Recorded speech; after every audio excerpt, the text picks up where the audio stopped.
નમસ્કાર વિદ્યાર્થી મિત્રો, પીએસઆઈ 2026માં પૂછાયેલા પ્રશ્નો છે તો આપણે સોલ્વ કરીએ અને એની સમજૂતી મેળવશું, જેથી કરીને આગળની કોઈ પણ એક્ઝામમાં આના રિલેટેડ પ્રશ્ન આવે તો આપણા પ્રશ્નો સાચા પડી જાય. હવે બાકુમાં COP29 માટે નીચેના પૈકી કયા વર્ષમાં વાર્ષિક $300 અબજ નવું વૈશ્વિક હવામાન લક્ષ્યાંક સ્થાપવાની મુખ્ય દરખાસ્ત છે? સાચો જવાબ આવશે મિત્રો ઓપ્શન બી, 2035. હવે વિકસિત દેશોએ વિકાસશીલ દેશો માટે 2035 સુધીમાં વાર્ષિક ઓછામાં ઓછા $300 અબજ કરોડ ટૂંકમાં $300 અબજ ભેગા કરવાનું લક્ષ્ય રાખ્યું છે. આ નવો લક્ષ્યાંક અગાઉ $100 અબજ હતો, હાલમાં જે 3 ગણો થઈ ગયો છે. બરાબર. હવે આબોહવા પરિવર્તન સામે લડવા માટે 1300 અબજ એટલે કે 1.3 ટ્રિલિયનનું ભંડોળ એકઠું કરવાની વ્યવસ્થા કરવામાં આવી છે. ભારતે આમાં પ્રતિસાદ દર્શાવ્યો કે ખૂબ જ ઓછો અને અપૂરતો ગણી શકાય આ જે લક્ષ્યાંક રાખવામાં આવ્યો છે એને. હવે મહત્વનો મુદ્દો એ છે કે ન્યૂ કલેક્ટિવ ક્વોન્ટિફાઈડ ગોલ NCQG તરીકે ઓળખવામાં આવે છે, જે આગામી 10 વર્ષ માટે આબોહવા ધિરાણની નીતિ નક્કી કરે છે. હવે ભારતના AI મિશન હેઠળ સ્થાપવામાં આવેલા ભારતના AI સંગણના નીચેના પૈકી કઈ બાબતો સાચી છે? તો નૈતિક અને જવાબદાર AI માટે એક માપદંડ કોષ વૃક્ષ એ સાચું છે. AIના 6 સ્તંભો માટે પ્રારંભિક માર્ગદર્શિકા એ ખોટું છે, કેમ કે 6 નહીં 7 સ્તંભો આવશે. અને ટૂંકી, મધ્યમ અને લાંબા ગાળાની સમસ્યા માટે પૂર્વાનુમાન કરેલી એકીકૃત ચોકઠું એ સાચું છે. એટલે 1 અને 3 સાચા છે. Option she is correct. હવે ભારતના સંદર્ભમાં રાષ્ટ્રીય આવક એ તમામ ભારતીયની સામૂહિક આવક છે. નીચેના પૈકી કયું રાષ્ટ્રીય આવક દર્શાવે છે? તો સાચો જવાબ આવશે મિત્રો ઓપ્શન ડી, સાધન ખર્ચે ચોખ્ખી રાષ્ટ્રીય પેદાશ. હવે રાષ્ટ્રીય એટલે શું? તેમાં માત્ર દેશના સામાન્ય રહેવાસીઓની આવક ગણાય છે, વિદેશથી મળતી નહીં. ચોખ્ખી એટલે તે ઘસારા બાદ કર્યા પછીની વાસ્તવિક આવક છે. અને સાધન ખર્ચની વાત કરીએ તો આ ઉત્પાદનના સાધનો એટલે કે જમીન, શ્રમ મૂડીને મળતું વળતર છે.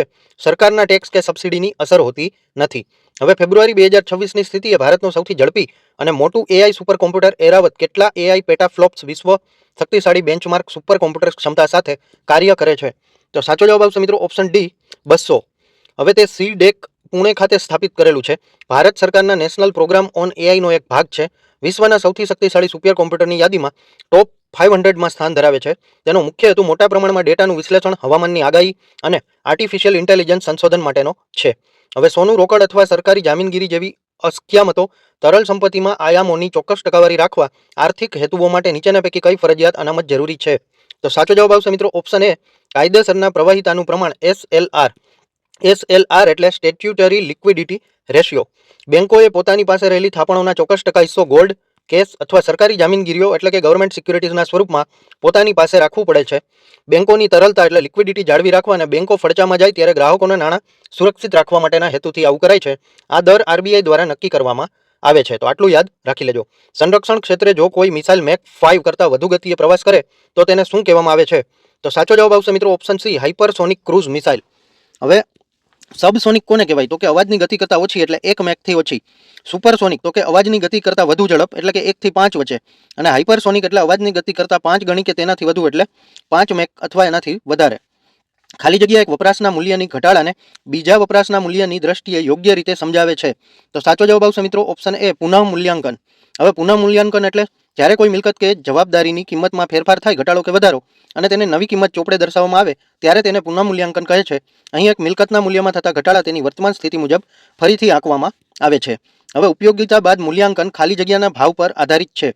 તો સાચો જવાબ આવશે મિત્રો ઓપ્શન બી, છૂટક બજાર. હવે આ કઈ રીતે? તો કે ગ્રાહકનો સંપર્ક. ગ્રાહક પોતાની જરૂરિયાત સંતોષવા વસ્તુ હંમેશા છૂટક બજારમાં ખરીદે છે. કોઈ પણ વસ્તુના વપરાશ બાદ મળતી ઉપયોગિતાનું મૂલ્યાંકન ગ્રાહક જે ભાવે વસ્તુ ખરીદે છે, છૂટક ભાવ, તેના આધારે કરવામાં આવે છે. વસ્તુના છૂટક ભાવ અને તેનાથી મળતા સંતોષ વચ્ચેના સંબંધના આધારે જ ગ્રાહક નક્કી કરે છે કે વસ્તુ મૂલ્યવાન છે કે નહીં. કોરોના વાયરસ COVID-19 ખાલી જગ્યાના કારણે થતો રોગ છે. તો સાચો જવાબ આવશે મિત્રો SARS-CoV-2 વાયરસ. આ એનું આખું નામ હતું. હવે વાયરસનું પૂરું નામ છે severe acute respiratory syndrome corona virus 2, SARS-CoV-2. રોગનું નામ છે COVID-19 corona virus disease of 2019. આ વાયરસ સૌપ્રથમ 2019ના અંતમાં ચીનમાં વુહાન શહેરમાં જોવા મળ્યો હતો.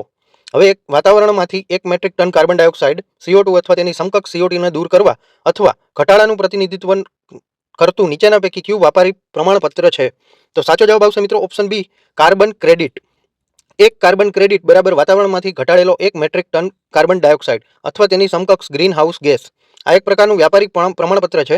જે કંપનીઓ કે દેશો પોતાનું પ્રદૂષણ નિર્ધારિત મર્યાદાથી ઘટાડે છે તેમને આ ક્રેડિટ મળે છે. જો આ ક્રેડિટ અન્ય કંપનીઓને વેચી શકે છે. ગ્લોબલ વોર્મિંગ ઘટાડવા માટે ઉદ્યોગોને પ્રોત્સાહન આપવાના હેતુથી આ પ્રકારનું કાર્બન ક્રેડિટ યુઝમાં લેવામાં આવે છે. હવે મિત્રો, જો તમને આ વિડીયો ગમ્યો હોય તો વિડીયોને એક લાઇક જરૂરથી આપી દેજો અને તૈયારી કરતા તમારા તમામ મિત્રોને શેર કરી દેજો. નવા હોય તો ચેનલને સબસ્ક્રાઇબ કરી દેજો. ધન્યવાદ.